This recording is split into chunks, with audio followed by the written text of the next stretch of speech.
Job's heart has been crying out in anger against the awfulness of real life.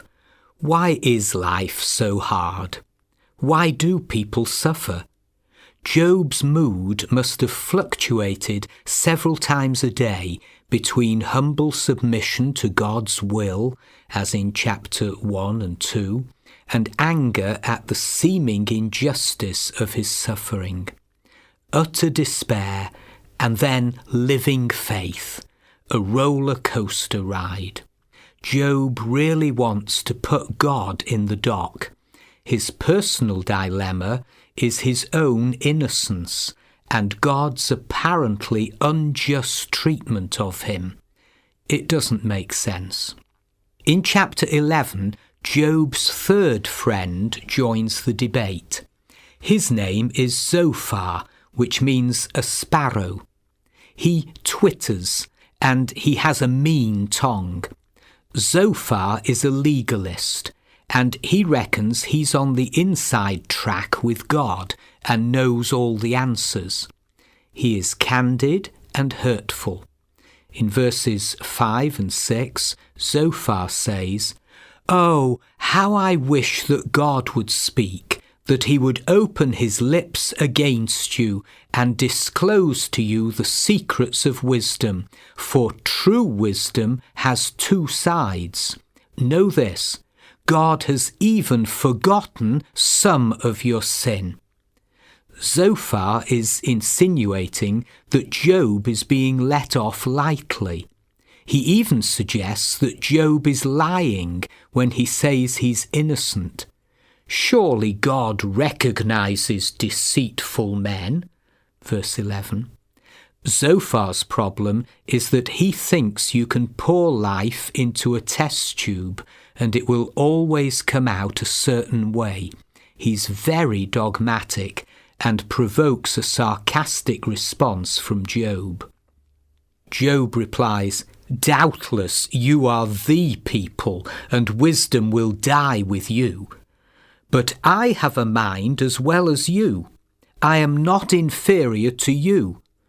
Who does not know all these things?" Job has been stung by the attacks of his friends and their insults.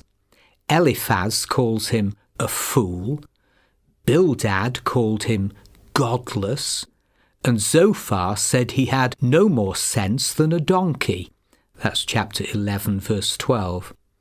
The effect of their hostile counselling is that instead of leading Job to self-judging, he keeps on vindicating himself. As soon as he becomes defensive and justifies himself, he is not justifying God. Job says he has become a mere laughingstock, though righteous and blameless.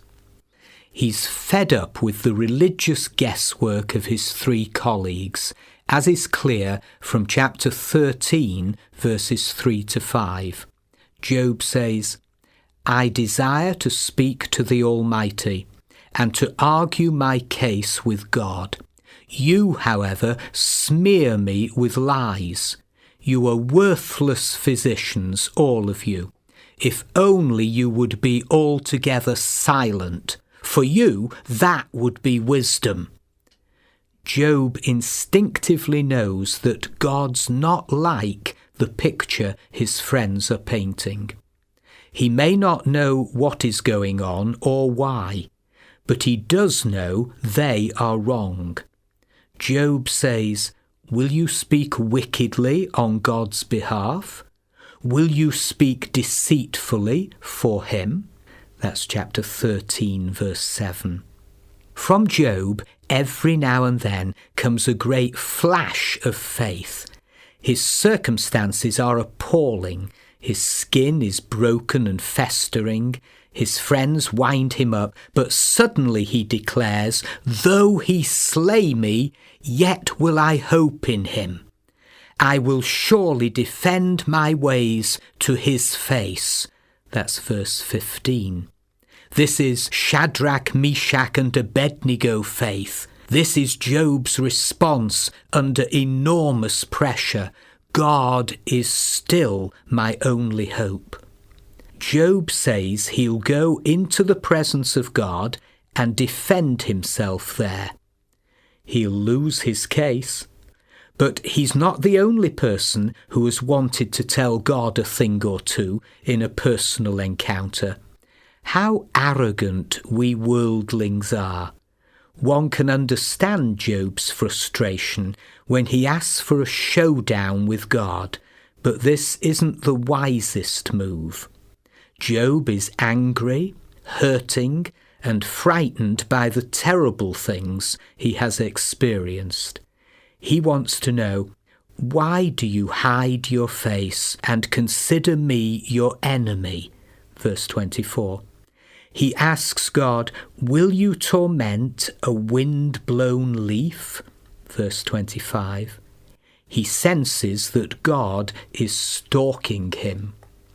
Here's the curious thing.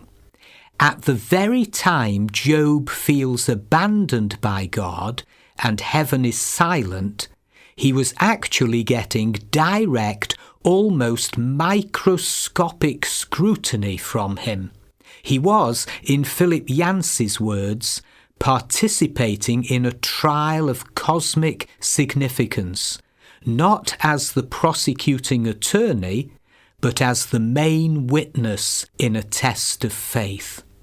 Chapter 14 begins with Job's classic remark, "Man born of woman is of few days and full of trouble. He springs up like a flower and withers away. Like a fleeting shadow, he does not endure. His feelings are all over the place. At times he wishes he were dead. If only you would hide me in the grave." Verse 13. The pain is so unbearable. At other times faith rises and he wonders, if a man dies, will he live again? All the days of my hard service I will wait for my renewal to come. You will call and I will answer you. You will long for the creature your hands have made. Verses 14 and 15. Then his mood changes and he accuses God of destroying man's hope. Verse 19. Self-pity resurfaces as he feels the pain of his own body and mourns for himself. Verse 22. He's like a boxer who is punch drunk.